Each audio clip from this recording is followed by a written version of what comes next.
Hello everyone and welcome to my 300th video, and we're celebrating it with something really special. That's right, Zack Snyder's Rebel Moon Part 2, The Scargiver. This will be a non-spoiler review, so if you've not seen the movie yet, feel free to watch this video, decide whether or not you want to check it out. Spoiler alert, after watching this video, you're probably not going to want to check it out. But without further ado, let's get into things. Little context, I was meh on Part 1, but I didn't think it was horrible. I was thinking there was potential and Part 2 would be better. I was wrong. We start with some of the pros. The visuals and musics are generally pretty solid. It builds an interesting world, solid production design. There's a lot of potential here with kind of the world, the story they were building. I like how the village kind of has both a medieval and future and like sci-fi aspect to it. I think that's something that's really neat and could have been explored more. Some of the action here and there is pretty solid, and it's kind of neat. Like, it's like, okay, cool, this is like a giant sci-fi battle. You know, just seeing that is pretty cool.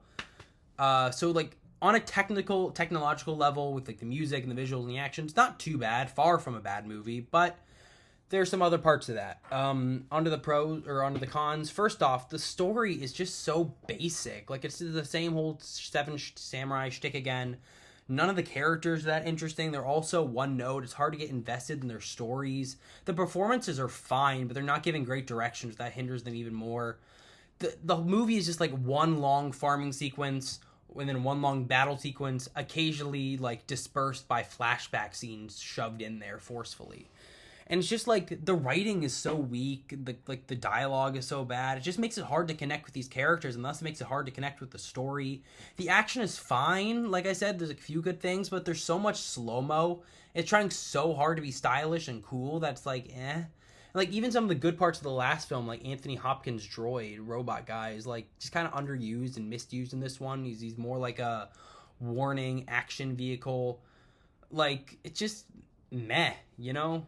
Just kind of meh. And like the last film, like at least it was like it went from scene to scene, place to place, so you're never bored. But this is, like I said, just so many things like going on for so long, like farming and battles. It's just like dull. I don't know. I like didn't have like necessarily the worst time with this movie, but I just kind of thought it was kind of mediocre. I think Rebel Moon would have had a lot better chance if it was one film with a different writer.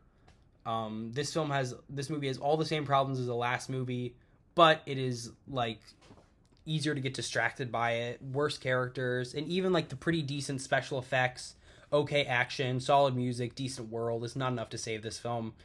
Zack Snyder, if for some reason you're able to make Rebel Moon Part 3, do better, please. I would give Rebel Moon Part 2, The Scargiver, a 4.5 out of 10. Didn't love it. What a great movie to review for my 300th video.